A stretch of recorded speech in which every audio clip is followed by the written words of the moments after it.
होतं जवळपास 2-2.5-3 महिने झाले आणि विषय हा इतका गंभीर आहे म्हणजे महसूलचा पूर्ण त्यांनी उत्खनन सगळ्या चिंध्या करून टाकली जागा बिडं सोडून लोक तिथं आंदोलन करतायत. आता परवा पण तिथं स्थानिकांनी जलसमाधी घ्यायचा प्रयत्न केला. प्लास्टिक सुद्धा मोठ्या प्रमाणात चालू दिवसा प्लास्टिक चालू काही उपाययोजना त्यांनी आपल्या महसूलला निगडीत आहे जास्त आम्ही निवेदन एक फोटो साहेबांच्या खालच्या फ्लोअरला काय माहिती आहे का हा विषय गंभीर आहे. आता काय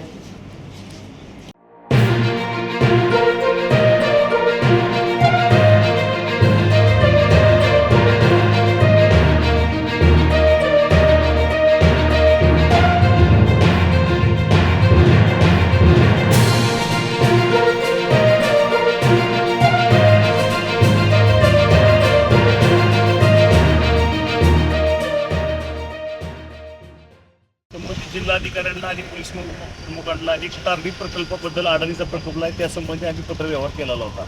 आज 1 महिना होऊन सुद्धा अद्याप तुम्ही आतापर्यंत काहीच कारवाई केली नाही. तिथं आमची प्रमुख मागणी काय आहे की त्या गाववाल्यांना धमकावून त्यांच्या जागेवर अतिक्रमण केलेलं आहे. ब्लास्टिंग मोठ्या प्रमाणात चाललेलं आहे. तिथं तुम्हाला सांगतो म्हणजे आम्ही तर म्हणणं आहे की तुम्ही एकदा जाऊन या. एवढं मोठं प्लास्टिक चालू आहे तिथं उत्खनन एवढ्या मोठ्या प्रमाणात चालू आहे. मोठे मोठे डोंगर फोडत हो या नक्की आम्ही साताऱ्यात आहे का कुठल्या जिल्ह्यात हेच आम्हाला समजलं नाही. त्या ठिकाणी आम्ही गेल्यानंतर सगळे प्रप्रांतीय लोक तिथं आहेत.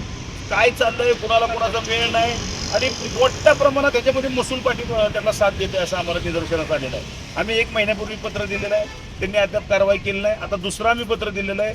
तुम्ही जर कारवाई आठवड्यात नाही केली जिल्हाधिकाऱ्यांनी आणि तर आम्ही कोर्टामध्ये त्यांना पार्टी करणार आणि याचिका रीट दाखल करणार आहे.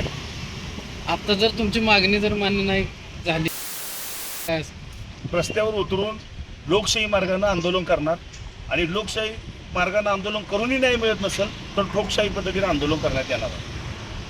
आज 1-1.5 महिना आणि अदानीचा हायड्रो पॉवरचा जो करायचा प्रोजेक्ट आहे त्यामध्ये असणाऱ्या नियमित काय या संदर्भात मुख्यमंत्र्यांपासून ते संबंधित सर्व मंत्री असतील, वनमंत्री असतील किंवा आपले जिल्हाधिकारी कार्यालय असेल, वन खातं असेल, सगळ्यांना आम्ही त्या पद्धतीचं निवेदन दिलेलं आहे. परंतु महसूल विभाग किंवा बाकीचे वन विभाग याच्याकडे का डोळेझाक करत आहे आम्हाला कळणं झालं.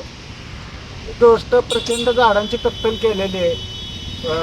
तर जे परप्रांतीय त्यांचे कुठलेही ड्युरल फॉर्म करून ते कुठलं घेतात ते कुठे काम करतात कुठल्या सेफ्टीचे त्यांच्याकडे हे नाही आहे. लोकांवर दबाव आणून प्रचंड प्रमाणात जमिनी लाटलेल्या आहेत त्यांनी. असे अनेक 50-60 मुद्दे आमचे आहेत त्या संबंधात. कोणकोणत्या गावात आहेत तारळी प्रकल्प? सर्व प्रकल्पग्रस्त. परवा पण तुम्ही बघितलं असेल त्यांनी जलसमाधी घेण्याचा प्रयत्न केला. आता प्रत्येक वेळी आता तिथं धरून त्यांची मुस्ताडदाबी करायची लोक नुसत्याच भीतीचं वातावरण आहे तिथे. म्हणजे अडाणीसारखे लोक जे प्रशासनाला हाताला धरून दबाव टाकून जे हे सगळं करायचा गाड घातला आहे. मुळात तुम्ही त्या प्रोजेक्ट बघितला तर खालच्या तारवे धरणातून वर एक नवीन धरण बांधायचं, तिथं पाण्याचा साठा करायचा आणि परत तिथनं पाणी सोडायचं आणि त्याच्यातनं टर्बाईनमधनं निर्मिती करायची.